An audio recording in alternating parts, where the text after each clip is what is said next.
नमस्कार, the deep dive में आपका स्वागत है।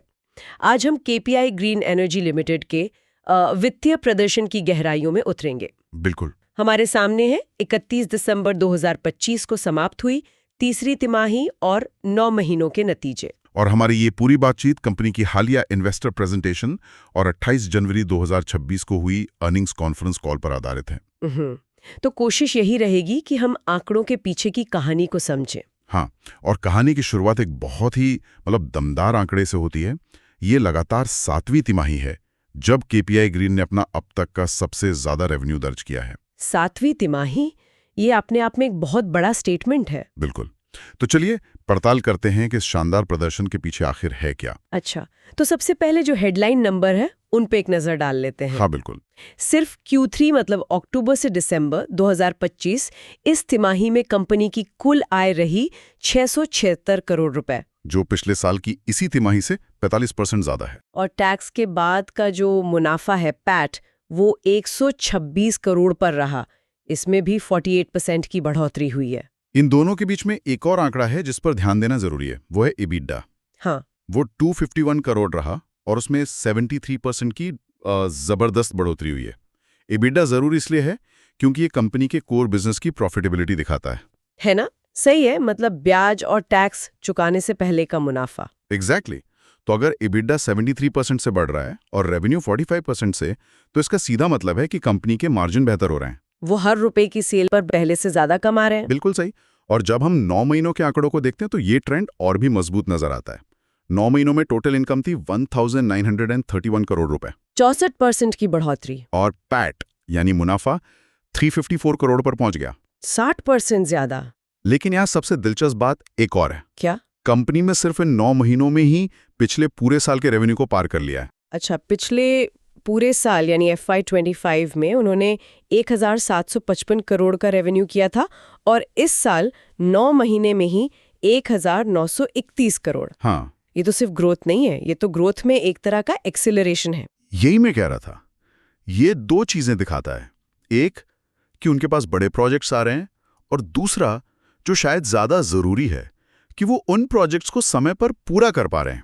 उनकी एग्जीक्यूशन कैपेबिलिटी बहुत स्ट्रांग है। और इस सेक्टर में तो सारा खेल एग्जीक्यूशन का ही है। बिल्कुल।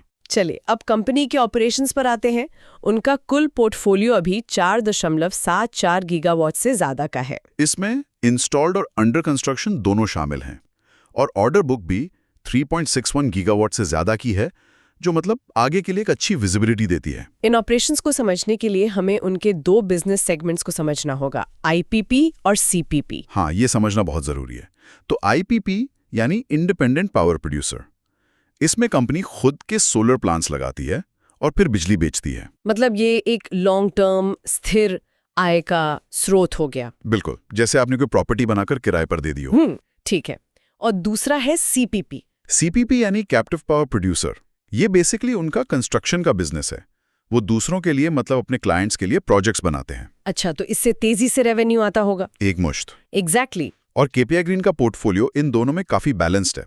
करीब 2.17 गीगावाट IPP में और 2.57 गीगावाट CPP में। तो ये एक स्मार्ट स्ट्रैटेजी हुई है ना? हाँ, बहुत। CPP बिजनेस से तेज ग्रोथ और कैश फ्लो आता है, और उस पैसे से वो धीरे धीरे अपने IPP एसेट्स खड़े करते हैं जो भविष्य में स्थिर कमाई देंगे। और अब ये विस्तार सिर्फ भारत तक सीमित नहीं है। उन्होंने बोत्सवाना सरकार के साथ एक MOU साइन किया है 5 गीगावाट का। ये तो बहुत बड़ा लगता है। ये बहुत बड़ा है। ये कंपनी की महत्वाकांक्षा को दिखाता है। लेकिन यहाँ एक सवाल भी उठता है।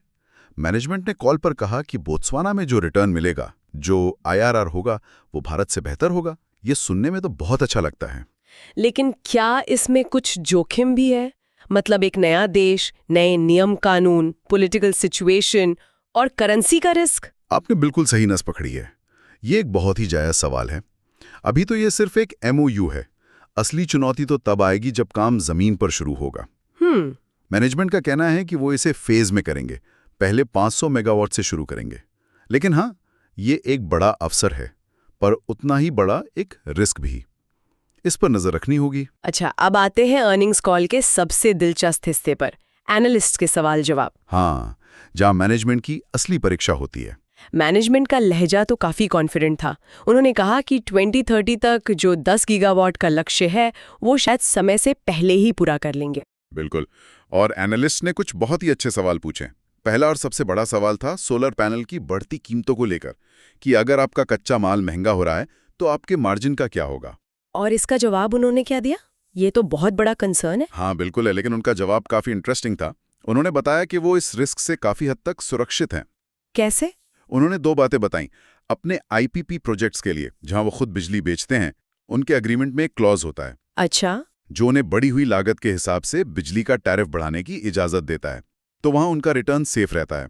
और सीपीपी बिजनेस में, जहां हाँ। वो दूसरों के लिए बना रहे हैं? वहां छोटे प्राइवेट क्लाइंट्स के लिए वो ऑर्डर मिलते ही पैनल की कीमत को लॉक कर देते हैं।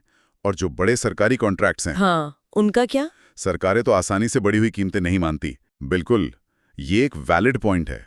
वैसे तो कॉन्ट्रैक्ट में लागत पास ऑन करने का क्लॉज होता है, लेकिन प्रैक्टिकली, जैसा आपने कहा, इसमें समय लग सकता है। मैनेजमेंट का दावा है कि उनके कॉन्ट्रैक्ट्स मजबूत हैं, पर यह एक ऑपरेशनल चुनौती जरूर है। कॉल में एक और बड़े प्रोजेक्ट का जिक्र हुआ, खावड़ा प्रोजेक्ट। हाँ, ये उनका एक बड़ा आईपीपी प्रोजेक्ट है। ये तैयार तो हो गया था, लेकिन इससे रेवेन्यू नहीं आ रहा था। उसकी क्या वजह थी? वजह ये थी कि प्रोजेक्ट तो बन गया था, लेकिन उसे ग्रिड से जोड़ने वाला जो सरकारी सबस्टेशन था वो तैयार नहीं था। अच्छा। तो मैनेजमेंट ने कॉल पे कंफर्म किया है कि वो सबस्टेशन दिसंबर में चालू हो गया है। इसका सीधा मतलब ये है कि अगली तिमाही से, यानी Q4 से, आईपीपी सेगमेंट से एक बड़ी और स्थिर आय जुड़ना शुरू हो जाएगी। ये तो कंपनी के मुनाफे की क्वालिटी के लिए बहुत अच्छी खबर है। बहुत अच्छी। और अब एक बिल्कुल नए बिजनेस की बात करते हैं, बैटरी एनर्जी स्टोरेज सिस्टम, यानी BESS। हाँ, ये बहुत बड़ा डेवलपमेंट है। उन्हें GUVNL से, जो गुजरात की मुख्य बिजली कंपनी है, 445 मेगावाट के BESS प्रोजेक्ट के लिए लेटर ऑफ इंटेंट मिला है। ये सोलर बनाने से कितना अलग है? ये जमीन आसमान का फर्क है। सोलर की सबसे बड़ी दिक्कत क्या है? कि वो सिर्फ दिन में मिलती है। बिल्कुल। BESS यानी बड़ी बड़ी बैटरियां जो दिन में बनी एक्स्ट्रा सोलर एनर्जी को स्टोर करती हैं और रात में सप्लाई करती हैं। ये रिन्यूएबल एनर्जी को 24/7 भरोसेमंद बनाने की दिशा में एक गेम चेंजर है। लेकिन BESS एक नई और कॉम्प्लेक्स टेक्नोलॉजी है। क्या एक सोलर EPC कंपनी के पास इसे इतने बड़े स्केल पर करने की एक्सपर्टीज है? ये एक बहुत बड़ा दांव नहीं है? यही इस पूरी कहानी का सबसे बड़ा सवाल है। मैनेजमेंट ने बताया कि इस पर करीब 1100 करोड़ का निवेश होगा और 13-14% का इंटरनल रेट ऑफ रिटर्न मिलेगा। ये एक बहुत बड़ा अवसर है, लेकिन हाँ, ये KPI ग्रीन के लिए एक नई परीक्षा होगी। उन्हें साबित करना होगा कि वो सिर्फ एक कंस्ट्रक्शन कंपनी नहीं, बल्कि एक टेक्नोलॉजी कंपनी भी है। और इस बड़े निवेश के लिए पैसा कहाँ से आएगा? यहीं पर उनकी सब्सिडियरी सनड्रॉप एनर्जी के IPO की बात आती है ना? सही पकड़ा। मैनेजमेंट ने साफ किया है कि वो अगले वित्तीय वर्ष की पहली छमाही में सनड्रॉप का IPO लाने की योजना बना रहे हैं। और उसका मकसद BESS बिजनेस को फंड करना है। हाँ, मुख्य उद्देश्य वही है। और उन्होंने ये भी साफ किया कि IPO के बाद भी KPI ग्रीन सनड्रॉप में 51% से ज्यादा हिस्सेदारी रखेगी, मतलब वो उनकी सब्सिडरी ही रहेगी। आखिर में कर्ज की स्थिति पर बात कर लेते हैं। उनका डेट इक्विटी रेशियो 1.50.1 है। क्या ये ज्यादा है? इस इंडस्ट्री के लिए नहीं। ये एक कैपिटल इंटेंसिव बिजनेस है, मतलब यहाँ बड़े प्रोजेक्ट्स के लिए भारी निवेश और कर्ज लेना पड़ता है। इस लिहाज से 1.50.1 का रेशियो काफी मैनेजेबल माना जाता है। अच्छा। अगर ये 2.5 या 3 से ऊपर होता तब शायद चिंता की बात होती। अभी ये कंट्रोल में है। तो इन सभी जानकारियों को जोड़कर देखें तो भविष्य की क्या तस्वीर बनती है? ग्रोथ कहाँ से आएगी? ग्रोथ के 3 इंजन तो साफ दिख रहे हैं। पहला, CCP सेगमेंट की 5,500 करोड़ रुपए से ज्यादा की ऑर्डर बुक। ये अगले कुछ सालों के रेवेन्यू की गारंटी है। दूसरा, IPP सेगमेंट से बढ़ती हुई स्थिर आय, जिसमें खावड़ा प्रोजेक्ट का बड़ा योगदान होगा।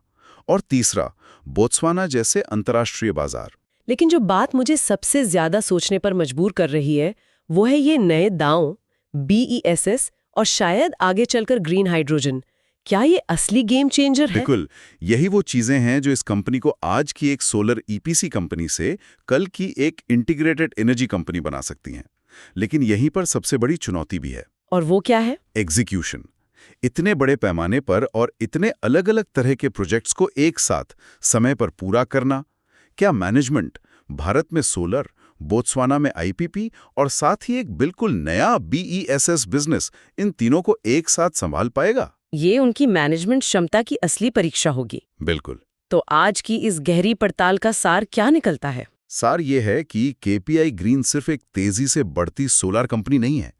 ये एक ऐसी कंपनी है जो कीमतों के उतार चढ़ाव जैसे जोखिमों से खुद को बचाने की कोशिश कर रही है, अपनी ग्रोथ को भारत से बाहर ले जा रही है और बीईएस जैसी भविष्य की टेक्नोलॉजी में एक बहुत बड़ा दांव लगा रही है। तो संक्षेप में कहें तो केपीआई ग्रीन एक डाइवर्सिफाइड एनर्जी प्लेयर बनने की एक बहुत सोची समझी और आक्रामक रणनीति पर काम कर रही है। बिल्कुल। और अब हमारे श्रोताओं के लिए एक विचार छोड़ जाते हैं। हमने देखा कि कंपनी सोलर से बैटरी स्टोरेज और शायद कल ग्रीन हाइड्रोजन की तरफ जा रही है। सोचने वाली बात यह है कि क्या ये एक एनर्जी कंपनी का जरूरी विकास है या फिर ये अपनी जड़ों से बहुत दूर जाने का खतरा है? क्या एक साथ कई घोड़ों पर सवार होना उन्हें ये रेस जिताएगा या फिर उनके मुख्य बिजनेस से उनका ध्यान भटकाकर उन्हें गिरा देगा? इसका जवाब ही कंपनी का भविष्य तय करेगा।